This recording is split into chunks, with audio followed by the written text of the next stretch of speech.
scary stories generated by AI. Like and subscribe. Story 1. There was a small town tucked away in the hills, where every year on Halloween the townsfolk gathered around a bonfire to swap scary stories. One year, an old woman who had lived in the town her whole life stood up to tell her tale. She told of an eerie, deserted house that stood at the very edge of the town. No one knew who lived there or how long it had been vacant, but there were rumors that it was haunted. One Halloween night, a group of adventurous teenagers decided to explore the haunted house. They made their way up the creaky stairs and through the dusty rooms, their flashlights barely illuminating the dark corners. Suddenly, they heard a faint whispering sound, which grew louder and louder until it felt like voices were screaming in their ears. They ran back down the stairs, but as they reached the front door, it slammed shut with a deafening thud. They were trapped.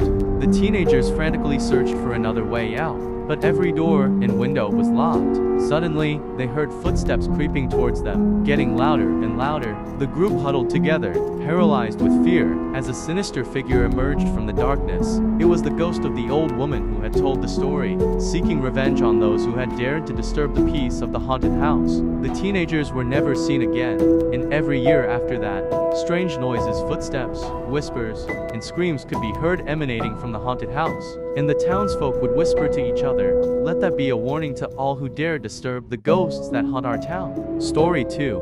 Sarah had never been afraid of the dark. In fact, she had always loved the way it enveloped her, creating a sense of comfort and safety. But after her move to an old, creaky house in the countryside, something started to feel off.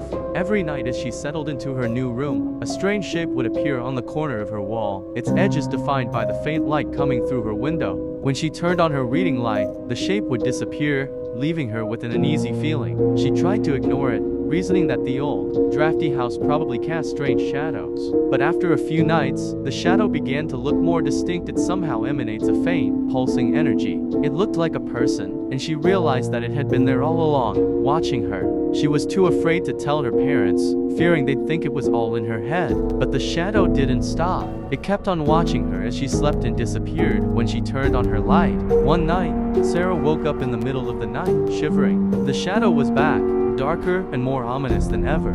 This time, though, she could see something else in the room. With it, a figure, pale and ghostly, hovering near her bed. The shadow seemed to call out to it, as if they were communicating in a language she didn't understand. She tried to scream, but could not muster a sound. Her eyes fixated on the shadowy figure's intense eyes as she fell into a deep sleep. The next morning, Sarah was bleary-eyed and pale. She could barely manage to get ready for school.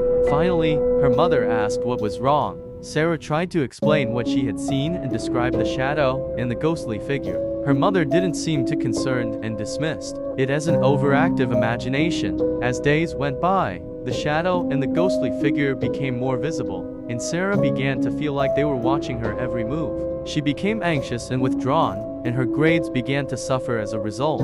Finally, one morning, Sarah discovered something shocking that explained everything. There was an old diary buried in the attic of the house that detailed the history of the property. According to the diary, a young woman was murdered in her room in the house, which is Sarah's current room now. Shaken by the discovery, Sarah realized that the murdered woman might be the ghostly figure, and maybe the shadow was the one who had killed her. From that day on, she slept with the lights on, hoping to keep the shadows at bay. But sometimes, late at night, she could still see a shadow and a ghostly figure lurking in the corners of her room, waiting to take her into the darkness with them. Story 3.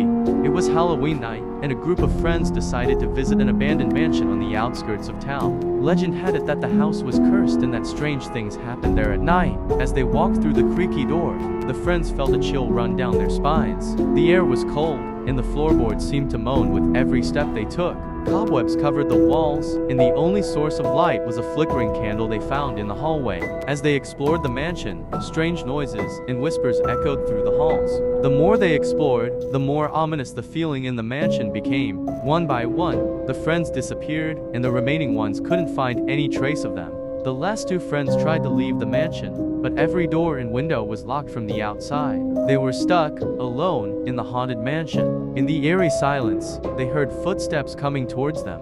As the sound grew closer, they realized that it was not human. The footsteps stopped, and in the darkness, they saw two glowing eyes staring at them. The friends started running, but everywhere they turned, they met with dead ends or locked doors. Eventually, they realized that they were trapped in a maze and that the mansion was alive, taking pleasure in playing with them. Friends tried to survive the night with no success. They were never seen again, and the mansion remained an abandoned place, a reminder of the cursed inhabitants who still lurked inside, waiting to trap their next victims. The legend of the haunted mansion spread, and people started referring to it as the place where one can hear the screams of the lost souls who were unable to escape. Story 4. It was a dark and stormy night when Amy heard an unusual noise coming from downstairs. She lived in a quiet neighborhood, and strange sounds were not common. Amy brushed it off and continued browsing her phone, but the noise grew louder, and her gut told her that something was amiss. She decided to check and found her front door open. She backed away and tried to call the police, but her phone was dead. It was then she heard footsteps coming up the stair, and Amy knew she was in trouble. She quickly locked herself in her bedroom and hid in the closet. Footsteps became louder as they got closer to her bedroom. Amy's heart was racing, and she was struggling to keep quiet. She could hear the intruder breathing heavily, and she knew it was just a matter of time before the closet door was opened. The intruder was now in the room and started going through her belongings, throwing things around looking for valuables. Amy was paralyzed with fear, and the silence was unbearable. She started praying that the intruder would leave soon. Suddenly, Amy saw a shadow move, and she knew the intruder had found her. Her heart sank, and she prepared for the worst. The intruder approached the closet door and opened it slowly. Amy's eyes were closed, and she could hear the intruder's heavy breathing next to her. She was waiting for them to strike. Seconds turned into minutes, and the intruder never moved. Amy slowly opened her eyes, and to her surprise, the intruder was gone. Amy couldn't believe it was over, and she quickly called the police. Police arrived and searched the house, but found no trace of the intruder. Amy was shaken and frightened, realizing how close she had come to harm. From that day on, she invested in a reliable security system to keep her and her belongings safe. Story 5. It was a quiet night at the local convenience store. The cashier, Tom, was restocking the shelves when suddenly, two masked men burst into the store. They were armed with guns and demanded that Tom give them all the money in the cash register. Tom was scared, but he knew that he had to stay calm. He slowly opened the cash register and handed over the money. The robbers grabbed the cash and ran out of the store, leaving Tom shaken but unharmed. The police were called, and they arrived at the scene shortly after. They reviewed the security footage and were able to get a clear image of the robbers' faces. They also found a discarded mask outside the store, which they sent to the lab for DNA analysis. Days turned into weeks, and the police were still searching for the robbers. But one day, they received a tip from a concerned citizen who had overheard two men bragging about a recent robbery. The police were able to track down the suspects and arrest them. Tom was relieved to hear that the robbers had been caught. He had been traumatized by the experience, but he knew that justice had been served. The robbers were sentenced to prison, and Tom was able to move on from the incident, grateful to be alive and unharmed. Story 6.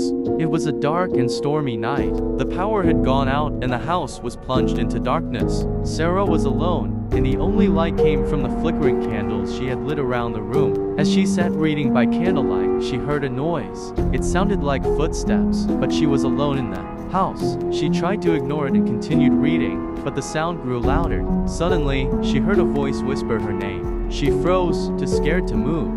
Then she heard it again, louder this time. Sarah got up, her heart pounding, and tried to find the source of the voice.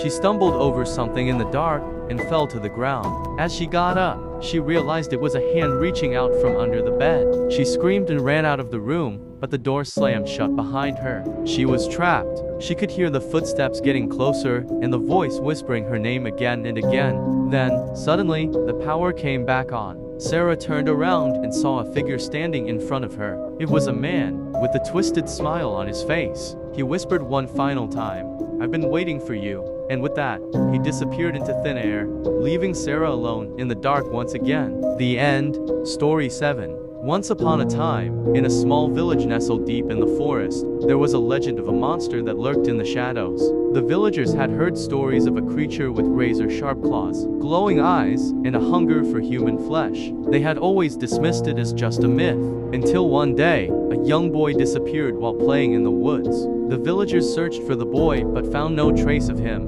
They knew something was terribly wrong. Fear spread like wildfire throughout the village as more and more people began to disappear, and those who remained lived in constant terror of the monster that prowled in the darkness. One night, a group of brave villagers decided to venture into the woods to confront the creature. Armed with torches and pitchforks, they searched for the monster's lair. As they got deeper into the woods, the trees began to twist and turn, forming a maze that seemed to lead them deeper into the monster's territory. Finally, they came upon a clearing, and in the center, they saw the monster. It was a towering beast, covered in fur, with eyes that glowed like hot coals. Its claws were bared, and its teeth were sharp as knives. Into the monster's territory. Finally, they came upon a clearing, and in the center, they saw the monster. It was a towering beast, covered in fur, with eyes that glowed like hot coals. Its claws were bared, and its teeth were sharp as knives. The villagers knew then that they were no match for the beast. They decided to leave the woods and never venture back in again. But the legend of the monster lived on, and the villagers warned their children to stay far away from the woods, lest they be taken by the monster. And to this day, nobody dares to enter those dark woods alone, for fear of what might be lurking in the shadows. Thanks for listening. I hope you guys enjoyed my video.